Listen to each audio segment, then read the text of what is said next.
আসসালামু আলাইকুম। কামিং লাইটের এই এপিসোডে আপনাদের স্বাগতম।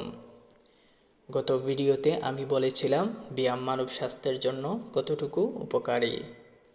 আজকে আমি হাজির হয়েছি মানব দেহের জন্য গুরুত্বপূর্ণ কিছু ব্যায়াম নিয়ে, যে ব্যায়ামগুলো করলে মানব দেহে রোগ প্রতিরোধ ক্ষমতা 95% বেড়ে যাবে।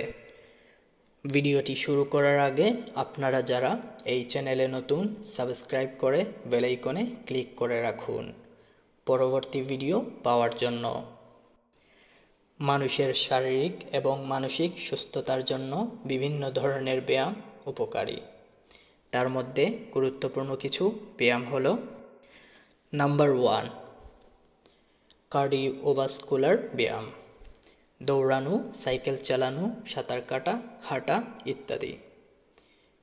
এই ব্যায়ামটির উপকারিতা হচ্ছে হৃদ ও ফুসফুসের কার্যক্ষমতা বাড়ায়, রক্তচাপ কমায়, ওজন নিয়ন্ত্রণ সহায়ক।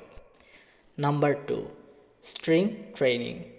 ওজন তোলা, রেসিস্ট্যান্স ব্যান্ড ব্যবহার করা, বডি ওয়েট এক্সারসাইজ যেমন পুশ আপস, স্কোয়াটস। এই ব্যায়ামটির উপকারিতা হচ্ছে পেশি শক্তি বৃদ্ধি, হাড়ের ঘনত্ব বৃদ্ধি, বিপাক হাড় উন্নত করা। Number 3, flexibility exercise, yoga Pilates stretching. শরীরের নমনীয়তা বাড়ায়, আঘাতের ঝুঁকি কমায়, পেশির স্ট্রেচ হ্রাস করে।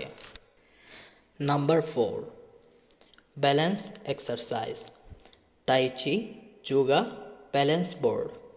এই ব্যায়ামটি ভারসাম্য উন্নত করে, পতনের ঝুঁকি কমায়, মোটর দক্ষতা বৃদ্ধি করে। Number 5, high intensity interval training. স্বল্প সময়ের জন্য উচ্চ ইন্টেন্সিটির ব্যায়াম এবং বিশ্রাম বা নিম্ন ইন্টেন্সিটির ব্যায়াম মিশিয়ে করা। এই ব্যায়ামটি কার্ডিওভাস্কুলার ফিটনেস বৃদ্ধি করে, কম সময়ে অধিক ক্যালোরি পোড়ায়। সুস্থ থাকার জন্য নিয়মিত ব্যায়াম করা গুরুত্বপূর্ণ। এছাড়াও ব্যায়াম শুরুর আগে ডাক্তার বা ফিটনেস বিশেষজ্ঞদের সাথে পরামর্শ করা উচিত, বিশেষ করে যদি কোনো শারীরিক সমস্যা থাকে।